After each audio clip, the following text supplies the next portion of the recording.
Welcome back to Empowerment Radio. Well, we just talked about the deeper root causes, the misunderstandings of our own identities, the limiting beliefs that somehow still hold us back or push us towards into that overgiving and overdoing mode that creates eventually burnout. So how can we prevent that from happening? And how can you even just in general get into a greater state of balance and harmony? Isn't that what we are all looking for? I mean, sure, a lot of you are just looking forward to the vacation, that 2 or 3 week vacation that you have, because you finally want to have a break. But in the end, there are still like 48 or so weeks that you are constantly in that routine. And that's not really so attractive when we are just living for that little break. So getting back in harmony, getting back into a place where there is balance in how much we give and how much we are retaining or receiving is really for all of us important, whether we are having already burnout symptoms or not. So to start with this, it's really one of those exercises I love. It's very simple. You're just gonna do a little inventory on your energy, meaning like you are just like you would balance a checkbook. You balance your energy checkbook or energy account by looking at, okay, all of the activities that I'm doing during a day. Let's say you just write down everything you're doing, going walk with the dog, making breakfast, driving to work, having a meeting there, and whatever. You maybe like 20 activities. And then behind each of those activities, you're going to write down, okay, from one on a scale from 1 to 10, how much energy did it actually cost me to do this? And then how much energy did it actually give me? You know, sometimes these activities, like walking the dog, it may be a 5 giving, but also a 5 receiving because you're out in nature, or you have a 7 receiving because you're meeting actually nice neighbors and you're chatting a little bit. So whatever you feel, more like intuitively, what is the giving and receiving equivalent in those activities, you note down. And then after a week, you're going to tally it all up. And then you're going to see, am I actually at the end of the week having spent more than I have received? Or is it vice versa? And I promise you, most of you will probably have given more than they have received. And that's really important to look at. Because when we are doing this giving, giving, giving all the time, sometimes we are actually even forgetting what feels good, what makes us feel renewed, what charges the batteries back up. I had a client who was so much in the overgiving mode that the only way that she could prevent this from happening was literally sending the family off and her locking herself into the bedroom and doing nothing. But that didn't fill her up because it just gave her more anxiety. It gave her a sense of guilt. It gave her a sense of worthlessness because she couldn't even have fun with the family. That is really the state where you forgot how to take care of yourself. And so that's a really good thing to do next. Once you realize there is an imbalance, I am over-giving and under-receiving or under-giving back to myself, what actually does feel like a rejuvenating, nurturing, recharging way of filling up my batteries? Explore that. It can be reading a book. It can be walking in nature. It can be meditating. It can be calling up a friend. It can be getting a massage. It can be learning something new, gardening. I mean, there are a lot of things. We know those things. Sometimes we are just not allowing ourselves to do this because we are feeling like, well, that's not very productive, or that's lazy, or that doesn't get us anywhere. Well, it gets us a lot. I mean, you know, stopping at the gas station and getting gas doesn't get you anywhere, but at the end, it gets you further than if you keep on driving. So recharge and really notice what is also a very effective way of recharging, something that really makes you feel so much better. And this can be simply a connection with your loved ones. You know, sometimes when we do feel overwhelmed or stressed, or that, energy is just seeping out of us, we are not really reaching out and wanting to share how we are feeling. We may say like, oh, I don't want to be a whiner. I don't want to be a wuss. I don't want to be someone who's only burdening others with my problems. And so we keep it inside, which is again another energy leak. Do you know how often you leak energy not by what you're doing, but by what you're not doing, by what you're allowing yourself not to have or preventing yourself from having? Let's say the speaking up. If you're suppressing yourself from sharing how you're feeling, that takes a lot of energy. If you're making yourself smaller because you don't want to get negative attention, that takes a lot of energy. If you are in a situation where you are trying just to please others by being kind and nice and all positive, but inside you're actually crying and you feel terrible, that takes a lot of energy. There is a lot of energy that we are losing by habits that are not about external activities, but they are internal patterns that are unhealthy. For example, the pattern of criticizing yourself. I had so many clients that really were in abusive relationships, but rather than feeling strong and clear, this was wrong, I got victimized, I got abused, this was a bully at work, this was a terrible, disrespectful partner I was with, they actually turned it against themselves and felt like, well, I should have done this differently, or there is something wrong with me, or if people treat me this way, there must be something that I attract. So that takes a lot of energy too.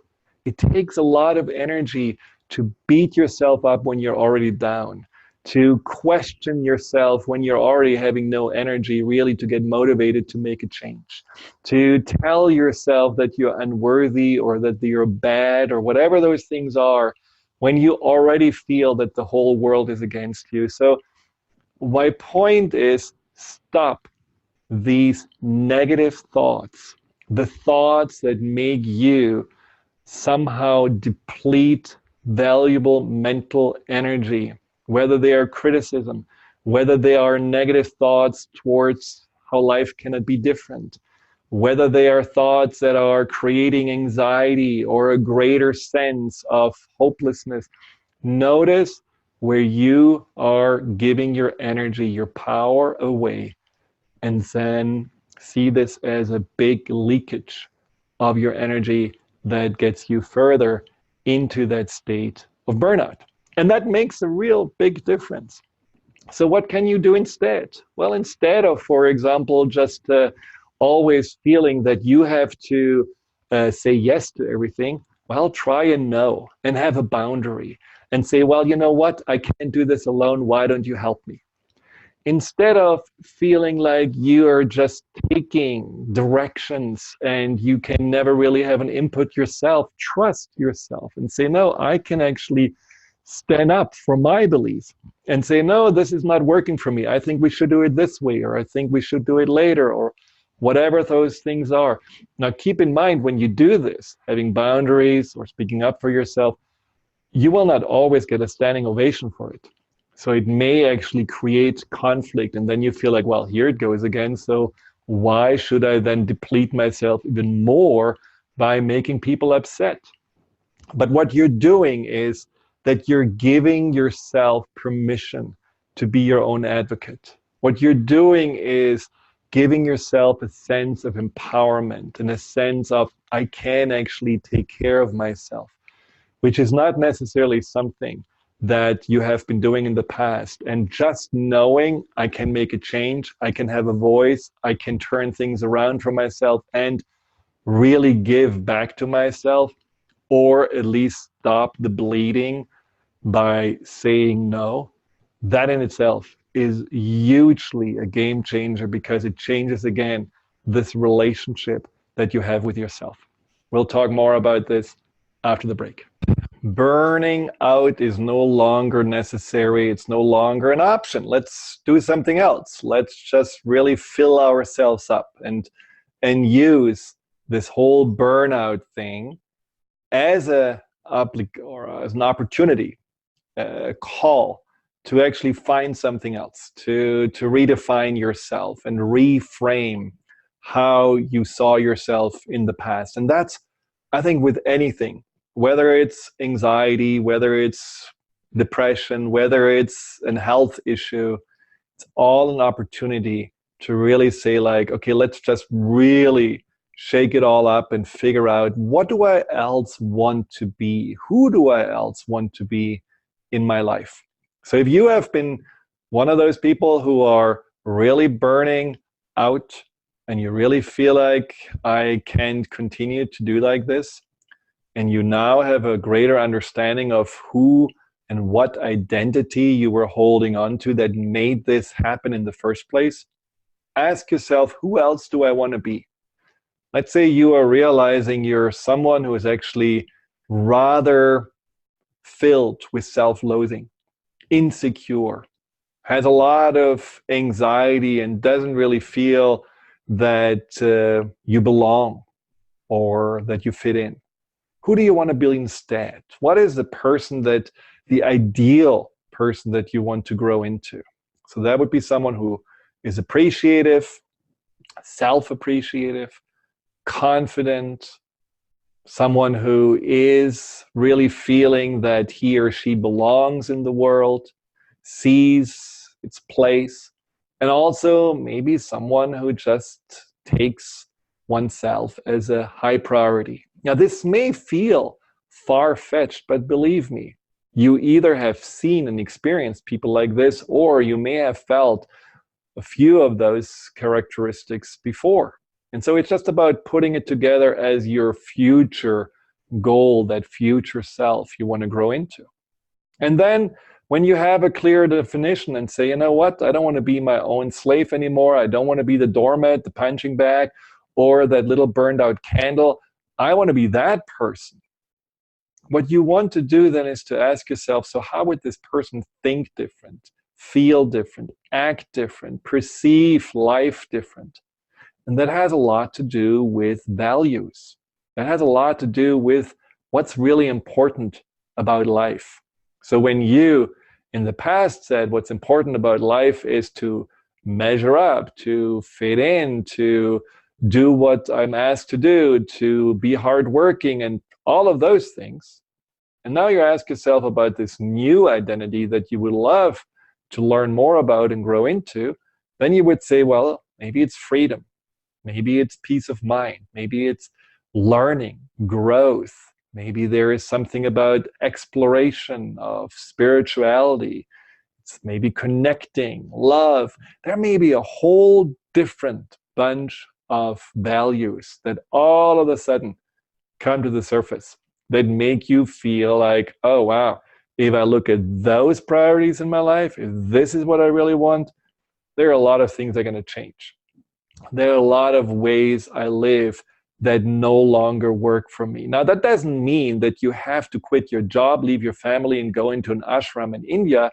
It just means that you are not having the same driving force go into the battle every day as you go about your normal life. Nothing externally may immediately change, but internally you have a whole different attitude. You may just feel like, you know what, my boss is my boss. I do my job. I'm my own judge. I'm willing to learn, but I know when I have done enough. You may just feel like, you know, even if I don't get even a little bit of an appreciation from others, I can still appreciate myself. You may feel like, oh yeah, I can easily say to myself, I will not stay longer just to look good. I'm going to go when I need or when I can go, which is, you know, after my regular work time. And then I will take the scenic route home and maybe sit by the lake and just watch the birds and just recharge myself this way. See, there are simple things with this new mindset, with this new identity that will just automatically come to you. Friends, family will no longer feel like an obligation or something that drains you, but something that you actually enjoy because it feeds you. Doing something for yourself, like meditating or doing nothing, just being quote unquote lazy, will feel like a gift that you give yourself out of respect and out of the desire to be good to yourself, and not something that you just have to do because you barely have any energy to walk. So my point is that you really cannot change this strong symptom of burnout, which basically says you are on the wrong track with the wrong mindset, with the wrong identity, unless you're changing all of that. And that has a lot to do with how you relate to yourself, and from there, how you relate to life. So ask yourself more often, what do I want? Who am I? What's really important to me? And then really search for answers. Ask yourself at the end of my life, when I'm 90 and I'm on my deathbed. Now, maybe a scary thought for some. So let's sit in a park bench and just look out at those birds again. What do I want to think about? How do I want to perceive my life? What would make me feel I had a good, fulfilling life? What would I want to have experienced or found out?